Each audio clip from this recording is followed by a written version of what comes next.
আজ সেজ দাদুদের বাড়িতে নাম কীর্তনের আয়োজন করা হয়েছে। দাদুরা এই মাসে নিয়ম পালন করেছে, 1 মাস নিরামিষ খেয়েছে, তার জন্য আজ বাড়িতে দিচ্ছে কীর্তন। তো আমাদের বাড়ির সবারই কিন্তু নিমন্ত্রণ আছে আজকে সেজ দাদুদের বাড়িতে খাওয়া দাওয়ার। তাই আমাদের বাড়ির সবাই কিন্তু বিকাল বেলায় চলে এসেছিল। বিকাল থেকেই ভাগবত গীতা পাঠ এগুলো কিন্তু হচ্ছিল। তো আমার যেহেতু শরীরটা একটু খারাপ, তার জন্য আমি এসে সন্ধ্যাবেলায় এখন দেখো এখানে কিন্তু অলরেডি কীর্তন শুরু হয়ে গেছে। এখন থেকে কিন্তু নাম কীর্তন হচ্ছিল। তো এখন সবাইকে একটু চা বিস্কুট দিচ্ছিল। আমিও এখানে দেখো বসে বসে বিস্কুট খাচ্ছি। আর প্রায় এই কীর্তনটা বেশ ভালো লাগে।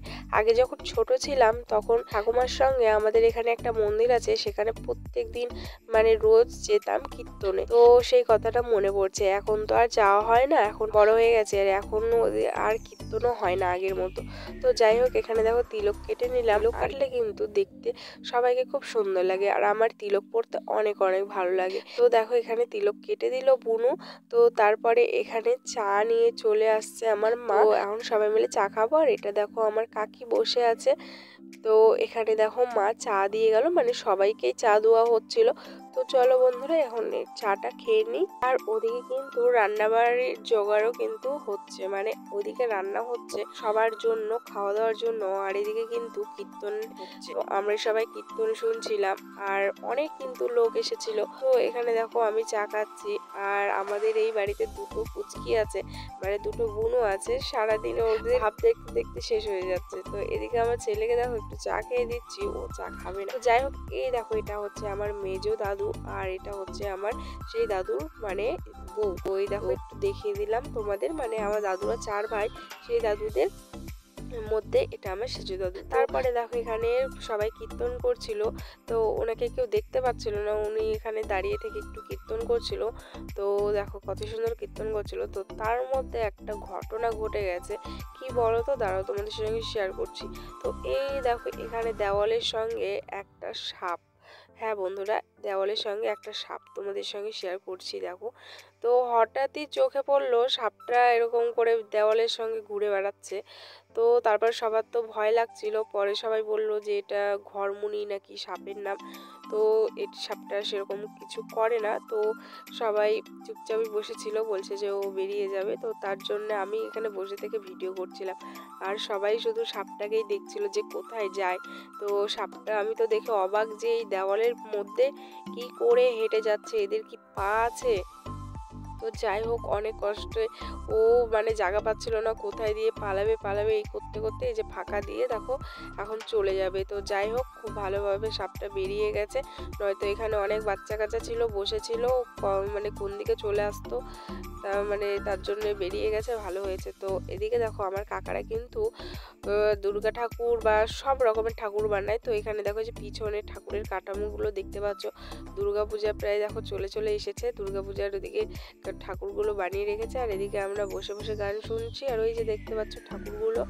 তো এদিকে দেখো আমার ছেলে কাপ গুছিয়েছে কতগুলো।